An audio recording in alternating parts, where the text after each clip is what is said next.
아주 사업에 크게 성공한 그런 부자가 있었습니다. 사업뿐만 아니라 그 지역에서 명예도 얻어서 아주 그 지역에서는 꽤 유명한 그런 부자였습니다. 그런데 사업에 성공한 것이 가정까지는 이어지지 못했는지 이 사람의 가정에 문제가 있었습니다.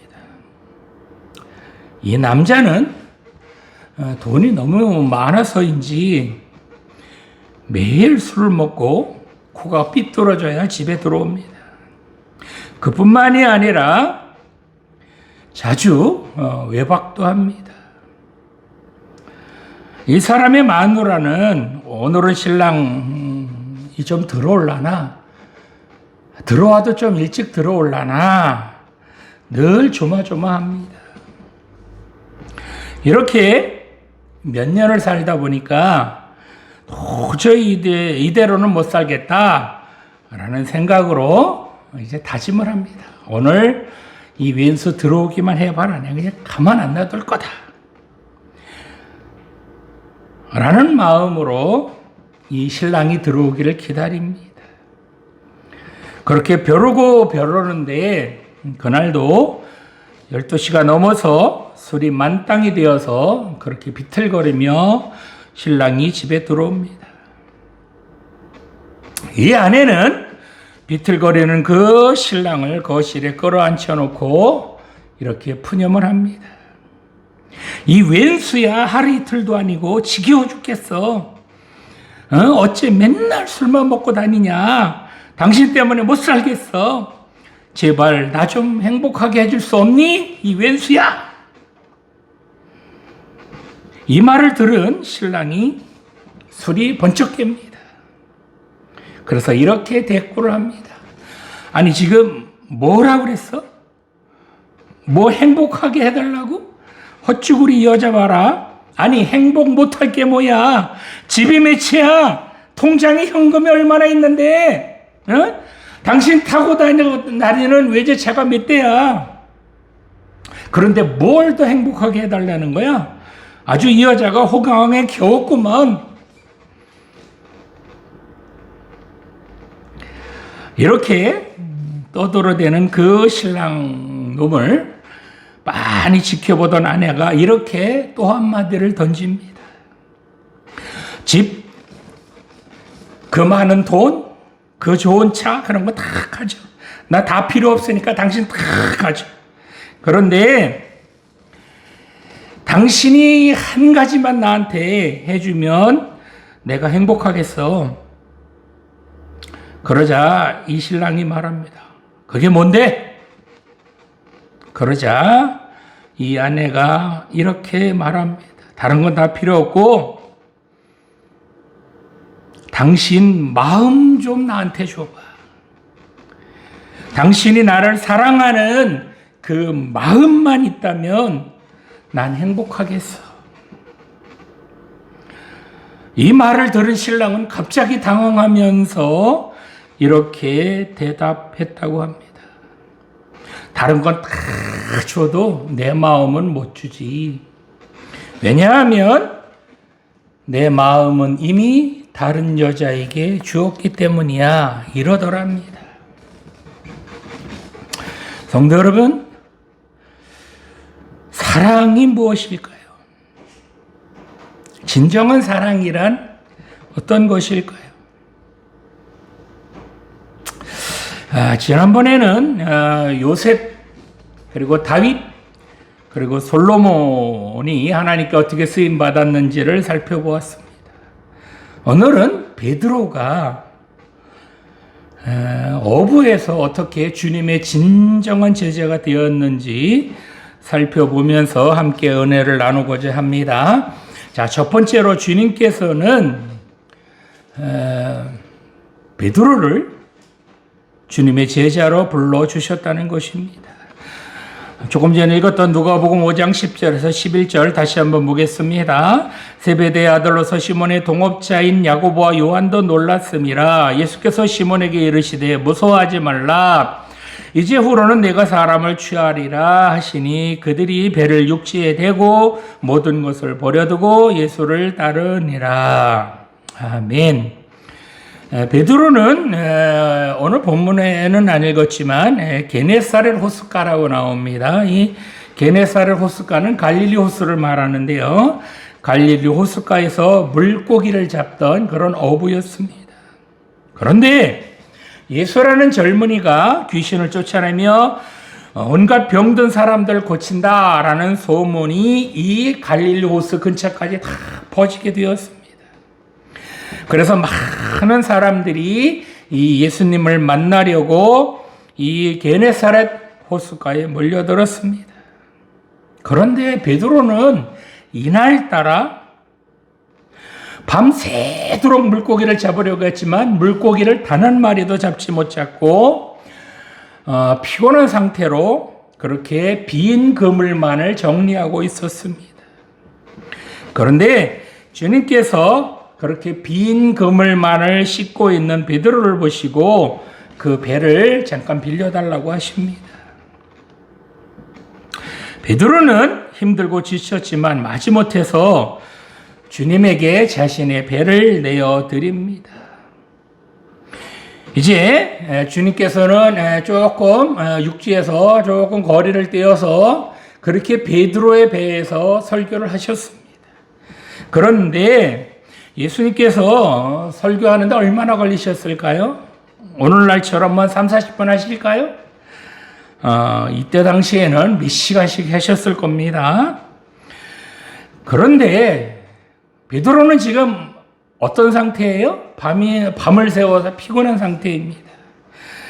그런 상태에서 베드로가 예수님께 배를 내어드렸기 때문에 집에도 가지도 못하고 그렇게 마지못해서 그렇게 옆에 쭈그리고 앉아 있는데, 그런데 이 예수님께서 전하시는 말씀에 흥미를 갖게 되었고 점점 더 그 말씀에 빠져들게 되었습니다. 예수님께서 선포하시는 말씀, 그 말씀이야말로 구원의 말씀이었고 굿 뉴스였습니다. 베드로는 이처럼 할 수 없이 그 자리에 앉아서 주님의 말씀을 듣다가 이 세상을 구원하러 오신 구원자이신 그 예수님을 만나게 되었습니다. 주님께서는 이처럼 베드로의 배에 오르셔서 말씀을 전하시고 나서 이제 베드로에게 깊은 데로 가서 그물을 내려 물고기를 잡아라 라고 말씀하셨습니다. 그렇게 말씀하셨습니다. 그런데 밤이 새도록 물고기 한 마리도 못 잡았는데, 그런데 예수님께서 명령하신 대로 깊은 곳에 가서 그물을 내렸더니 2배에 잠길 정도로 물고기가 엄청나게 잡혔습니다. 이렇게 많은 물고기가 잡히자 베드로 자신도 놀랐고 그곳에 있던 모든 사람들이 놀랐습니다. 이때 본문 10절 말씀에 보면 주님께서 베드로에게 뭐라고 그러시죠? 무서워하지 말아라. 이제 후로는 네가 사람을 취하리라 라고 말씀하셨습니다. 주님께서는 베드로에게 왜 갑자기 이런 말씀을 하셨을까요? 이 문제를 해결하기 위하여 본문에서 주목해야 할 단어가 있습니다. 바로 이 잡다라는 단어입니다. 누가복음 5장 1절에서부터 11절까지는 이 잡다라는 단어가 원어로 보면 4번 나옵니다. 4절, 5절, 9절에 나오는 단어가 이제 잡다라는 단어가 나오는데, 이 4절, 5절, 9절에 나오는 단어는 모두 자신의 이익을 위하여 살아있는 생명을 잡아 죽일 때 그런 의미로 쓰이는 단어입니다. 그런데 본문 10절에 보면 주님께서 베드로에게 이제 후로는 사람을 취하리라 라고 말씀하실 때 이 취하리라 라는 단어는 앞에 나오는 잡다라는 단어와는 원어로는 같아요. 원형은 같지만 그 쓰임은 다른 언어입니다. 즉 이 단어는 이 10절에 나오는 취하리라 라고 하는 이 단어는 죽어가는 생명을 붙잡아서 그 생명을 다시 살리고 그 생명을 다시 회복시킬 때 쓰이는 단어가 바로 이 잡다라는 단어입니다. 우리나라도 그런 말 하잖아요. 그 사위가 이제 처갓집에 가면 장모님이나 장인어른이 뭐라 그러세요? 야, 씨암탉 좀 잡아라 그러죠? 그때 잡아라는 것은 닭, 살아있는 닭 잡아서 죽여라 그 소리잖아요. 그죠? 그런데 또 다른 잡다라는 게 우리나라에도 이제 여러 가지 의미로 쓰이는데, 다리 난간에서 죽으려고 뛰어나는 사람, 야, 저 사람 못 뛰어내리게 잡아라! 라고 할 때는 뭐 하는 거예요? 잡아 죽이라는 얘기가 아니고, 저 사람 죽을 것 같으니까 빨리 저 사람 붙잡아서 살려라! 그 소리잖아요. 우리나라도 그런 의미로 쓰이는 것처럼 이 잡다라는 단어도 이런 의미로 쓰인다는 겁니다. 지금 주님께서 베드로에게 하시는 말씀이 뭐냐? 바로 베드로가 지금 뭐 하는 사람이에요? 어부잖아요. 물고기? 바닷속에서 살아있는 그 물고기, 그걸 잡아서 육지로 끌어내면 그 물고기가 사나요? 죽나요? 죽죠. 그런 것처럼 살아있는 그 물고기를 잡아서 죽이는 그런 일을 했었는데, 이제는 그런 일 하지 말아라. 이제는 죽어가는 생명을 네가 좀 살려라. 그런 일을 좀 해라. 라고 주님께서 이 베드로를 부르셨다는 겁니다. 즉 주님께서 베드로를 부르신 것은 바로 생명을 죽이고 짓밟는 일, 그런 일 그만두고 이제는 하나님을 모른 채 죽어가는 생명들을 살리는 일, 그 일을 하라고 이렇게 베드로를 부르신 것입니다. 자, 이렇게 주님께서는 베드로를 부르셔서 사람을 살리는 일을 하라라고 불러주셨는데, 베드로 자신은 이걸 깨달았을까요? 본문 11절에 보면 베드로가 뭐라고 나오죠? 거기 모든 것을 버려두고 예수님을 따랐다라고 했는데, 정말 베드로는 모든 것을 다 버렸을까요? 성도 여러분, 베드로를 찾아가신 주님께서 오늘 여러분에게도 찾아오셨습니다. 이제 미워하고 시기하고 상처 주고 비난하고 헐뜯고 내 욕심만 채우려고 다른 사람 못 살게 굴고 다른 사람 짓밟는 일, 그런 일 좀 그만하자. 이제는 고통으로 신음하고 아파하고 죽어가는 그런 생명들, 어디로 갈지 몰라 방황하는 그런 생명들, 이제는 너에게 맡길 테니 그런 일 좀 해보자. 이렇게 말씀하시는 주님의 부르심에 여러분들은 어떻게 응답하시겠습니까? 바라옵기는 하나님을 모른 채 죽어가는 사람들을 다시 살리는 일, 어디로 갈지 몰라 방황하며 세월 낭비하는 영혼들, 그런 영혼들을 진리의 길로 인도하는 이런 소중한 일에 오늘 예배드리는 여러분들이 이런 일에 귀하게 쓰임받기를 간절히 소망합니다. 자, 두 번째로 베드로는 주님을 부인하고 저주까지 했던 사람입니다.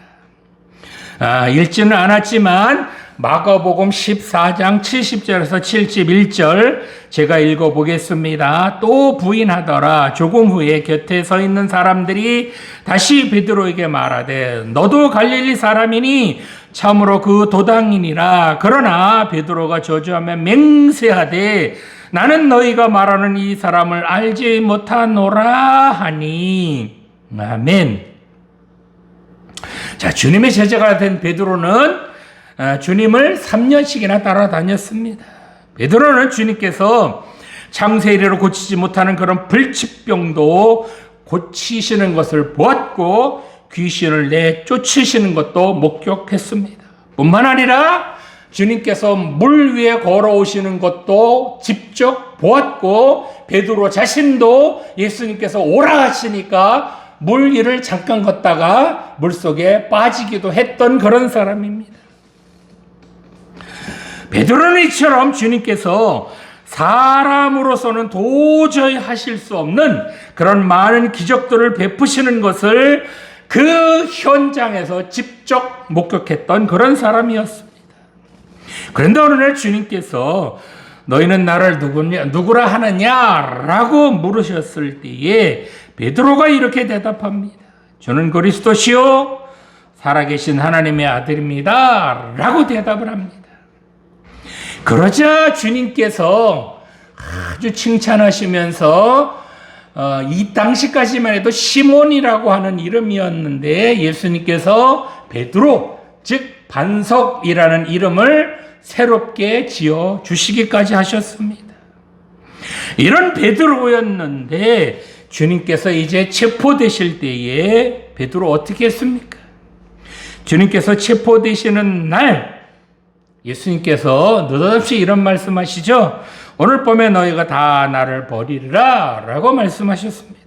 그때 베드로는 이렇게 말합니다. 모두 주를 버릴지라도 나는 결코 버리지 않겠습니다 라고 호언장담을 합니다. 그래서 주님께서 다시 한번 말씀을 하십니다. 오늘 밤 닭 울기 전에 네가 3번 나를 부인하리라 이렇게 말씀하셨습니다. 자, 이렇게까지 말씀하셨는데도 베드로는 내가 주와 함께 죽을지언정 주를 부인하지 않겠습니다 라고 다시 한번 강하게 대답을 합니다.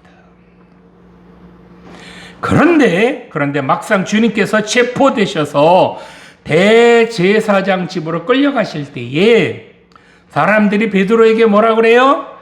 너도 갈릴리 사람이니 참으로 그 도당인데다 너도 예수님하고 한패지 이렇게 말을 하는 겁니다. 그때 베드로가 예수님을 저주하며 맹세하면서 이렇게 말합니다. 나는 너희가 말하는 이 사람을 알지 못한다 라고 말합니다.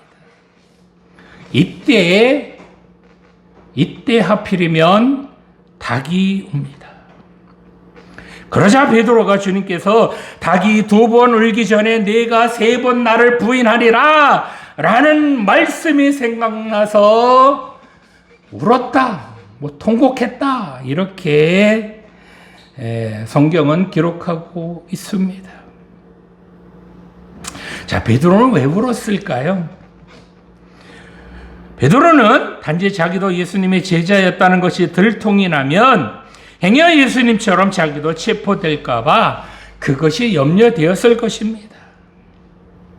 베드로가 그날 저녁에 뭐라고 그랬었어요? 모두 주를 버릴지라도 나는 결코 버리지 않겠다 라고 호언장담했었습니다. 그런데 막상 자신의 목숨이 위태로워지니까 3년씩이나 주님을 따라다녔던 자신이 주님을 부인하고 저주까지 하는 그런 모습을 보고 자신이 스스로 한심스럽기도 했을 것이며 안타깝기도 했었을 것입니다.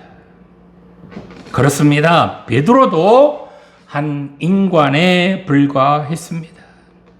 자기 목숨이 위태로우니까 자기 스승을 부인하고 저주까지 하는 나약한 인간이었습니다. 생명을 위협하는 그런 칼 앞에서는 스승도 필요 없습니다. 그저 내 목숨을 먼저 구하는 것이 베드로에게는 최선이었습니다. 정말 이것이 최선이었을까요? 성도 여러분, 여러분은 어떠십니까? 내 유익을 위해서라면 주님도 부인하는 그런 나는 아니었는지 이 시간 되돌아보시기 바랍니다. 내가 손가락질 받지 않으려고 교회 다니는 것을 숨긴 나는 아니었는지 여러분 되돌아보시기 바랍니다. 언제 어떤 상황에서든지 주님만큼은 절대로 부인하지 마시기 바랍니다. 조금의 금전적 이득을 취하려고 주님을 모른 채 하지 마시기 바랍니다. 마태복음 10장 33절 말씀을 보면 누군지 사람 앞에서 나를 부인하면 나도 하늘에 계신 내 아버지 앞에서 그를 부인하리라 라고 말씀하셨습니다. 내가 주님을 모른다, 하나님 모른다 라고 하면 주님께서도 하나님께서도 나를 모른다 라고 말씀하신다는 겁니다. 명심하시기 바랍니다. 그렇습니다. 주님을 인정했다가 여러분들이 손해보는 것이 있다면 우리 주님께서 그 손해본 것들 이상으로 다 채워주실 줄 믿으시기 바랍니다. 주님을 인정했다가 직장에서 쫓겨날지라도 우리 주님께서 더 좋은 직장을 허락하여 주실 줄 믿으시기 바랍니다.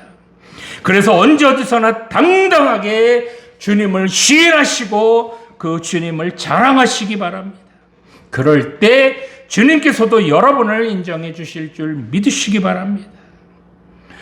우리 모두 늘 주님을 인정하고 주님을 자랑하며 살아서 하나님께서도 늘 여러분을 인정해 주시는 하나님의 자녀들로 그렇게 열심히 사시기 바랍니다. 자, 마지막으로 베드로는 늦게나마 주님의 진정한 사랑을 깨달았다는 겁니다. 요한복음 21장 17절 말씀 보겠습니다. 세 번째 이르시되 요한의 아들 시몬아 내가 나를 사랑하느냐 하시니 주께서 세 번째 내가 나를 사랑하느냐 하심으로 베드로가 근심하여 이르되 주님 모든 것을 아시오매 내가 주님을 사랑하는 줄을 주님께서 아시나이다. 예수께서 이르시되 내 양을 먹이라. 아멘.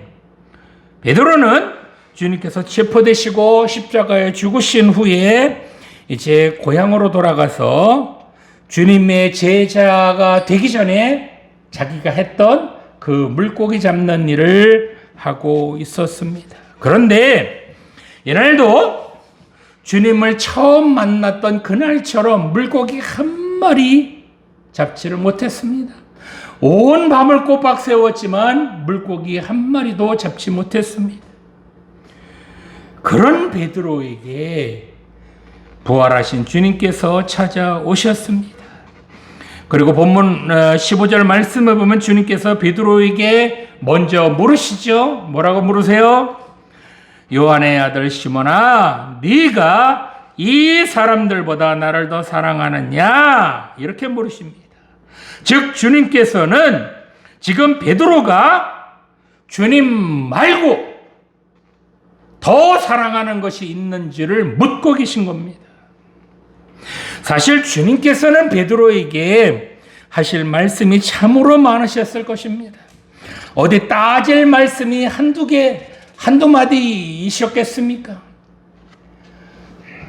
그런데 주님께서는 베드로의 실수에 대해서 비판하거나 원인을 추궁하지도 않으셨다는 겁니다. 그저 딱 한마디 물으십니다. 요한의 아들 시몬아, 네가 나를 사랑하느냐?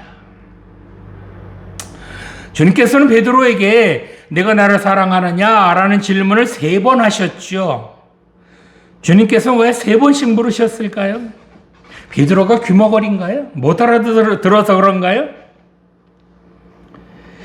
예수님께서 이렇게 3번이나 연거푸 물으시는 이 질문에 베드로는 이 마지막 3번째 물으시는 이 질문에는 즉각적으로 네라고 대답하지 못하고 본문에 나오는 대로 근심했다라고 나옵니다. 이 근심하다라는 단어가 헬라어로 보면 엘리오세테라고 나오는데 이 단어는 어떤 결정에 있어서 아주 조심스러워하다, 양심의 가책을 느끼다, 회개하다 그런 뜻이 있습니다. 그런데 더 놀라운 것은 이 근심하다는 단어가 수동태로 나온다는 겁니다. 이 말은 베드로가 스스로 내 양심을 탁 깨우치고 가책을 느껴서 그렇게 자기 뒤를 돌아본 것이 아니라, 회개한 것이 아니라 주님께서 그렇게 회개하게 만들어 주셨다는 겁니다. 그러자 베드로는 이 주님의 세 번째 질문에 아주 조심스럽고 신중해집니다.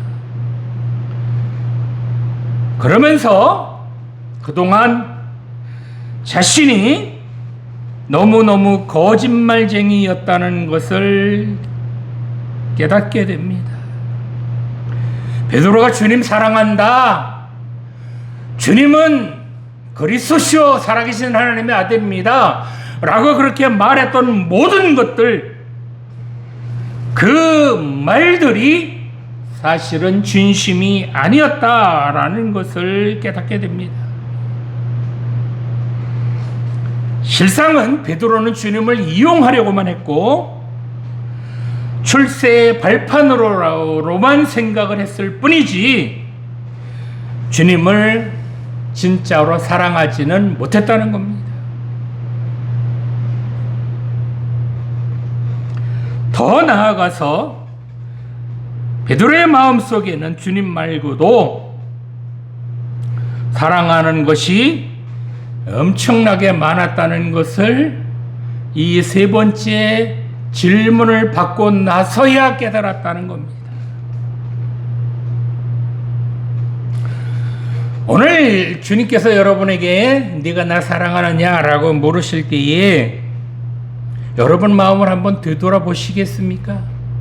여러분 마음속에는 주님 한 분 이외에 사랑하는 것들이 주님 한 분 말고는 없는지, 아니면 주님 한 분 말고도 엄청나게 많은지.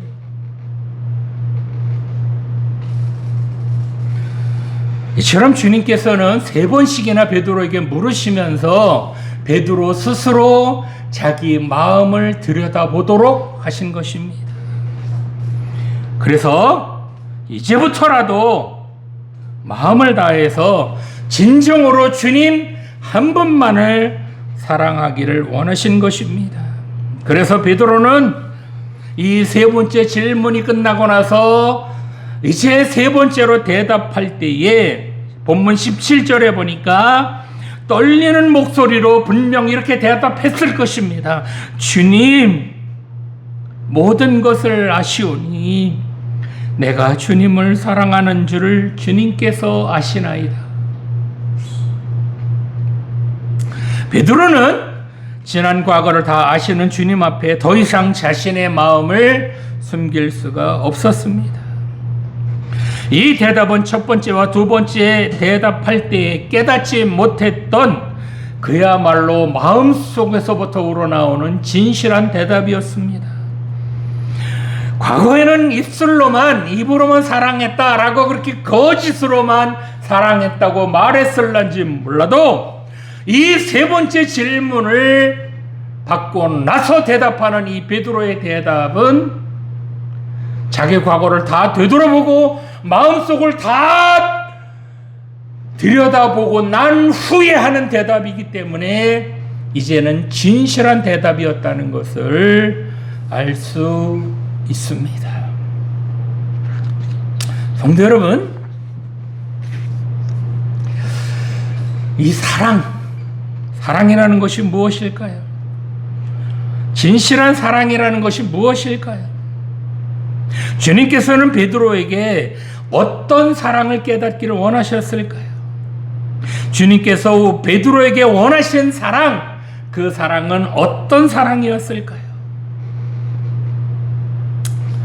주님께서 처음 베드로를 제자로 삼아 주셨을 때 뭐라고 그러셨죠? 그저 물고기만을 잡았던 베드로에게 주님께서는 이제후로는 내가 사람을 취하리라 라고 말씀하셨습니다.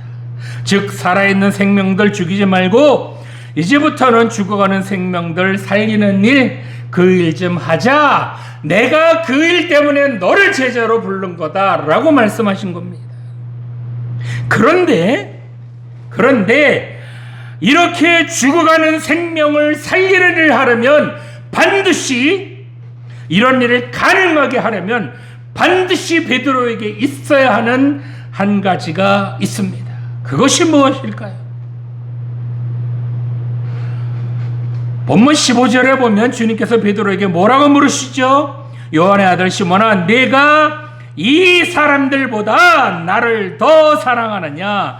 이렇게 물으시는데, 주님께서 베드로에게 요구하시는 것은 이런 사랑이 네 마음속에 있느냐라는 겁니다. 이 사랑이 뭐죠? 바로 주님보다 더 사랑하는 것들이 베드로 네 마음속에 남아있지 않느냐? 라고 물으시는 겁니다. 주님보다 더 사랑하는 것, 그것들이 무엇인지 이제 되돌아보라는 겁니다. 즉 주님께서는 이제 베드로에게 주님보다 더 사랑하는 것들, 더 의지하고 아끼고 누리는 것들, 그런 것들을 이제는 다 버리라는 겁니다. 오로지 주님 한 분만을 사랑하라는 것입니다.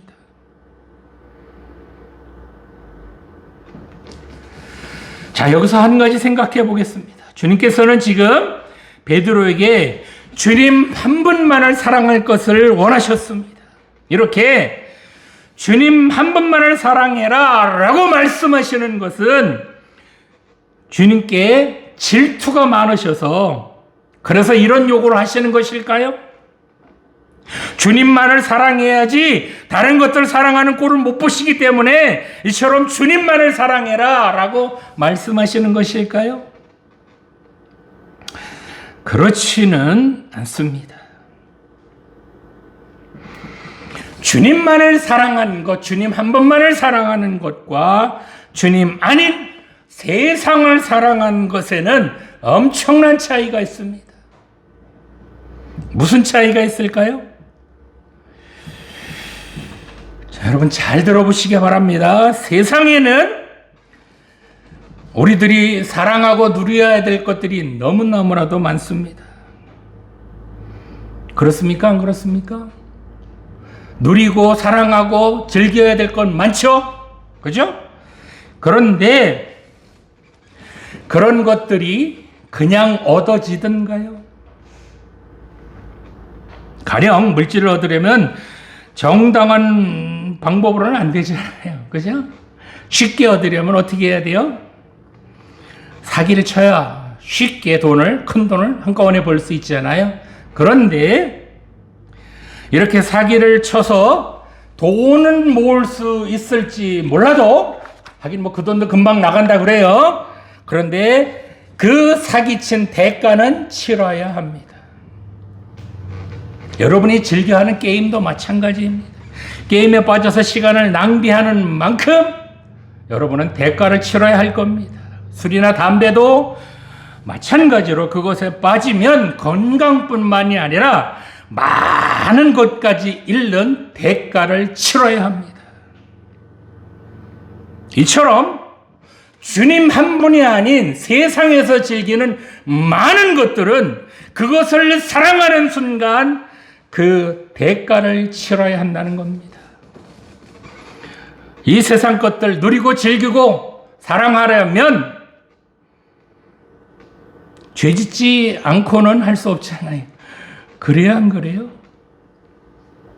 그런데 이 죄란 녀석이 어떤 녀석이냐? 우리가 망할 때까지 그 죄의 대가를 요구합니다.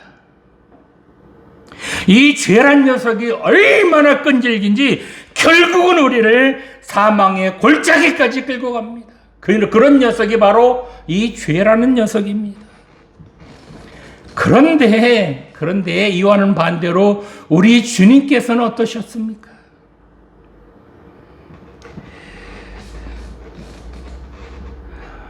베드로도 마찬가지. 주님을 사랑한다고는 하지만 사랑하는 것이 서툴러서 실수 많이 합니다. 그렇죠? 그래서 오죽하면 부인하고 저주까지 하잖아요.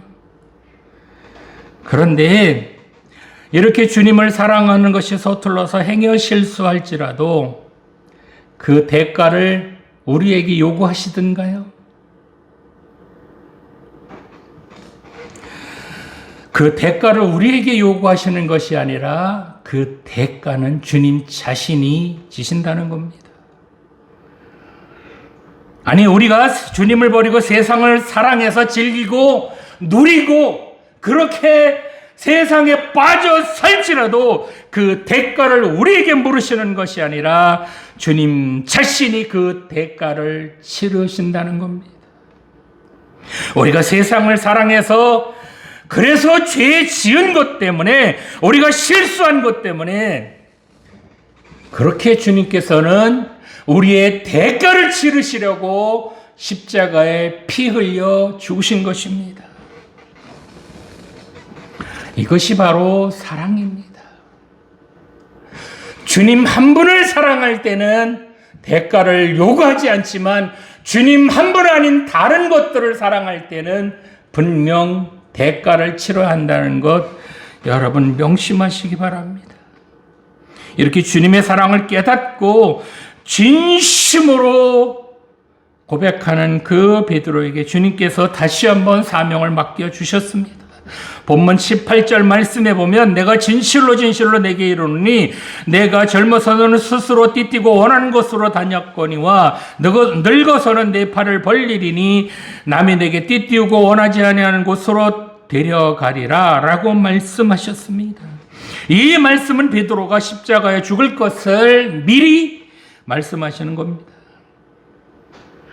베드로는 이처럼 디베리아 바닷가에서 부활하신 주님의 그 사랑, 주님의 사랑을 확인한 이후에 완전히 다른 사람이 됩니다.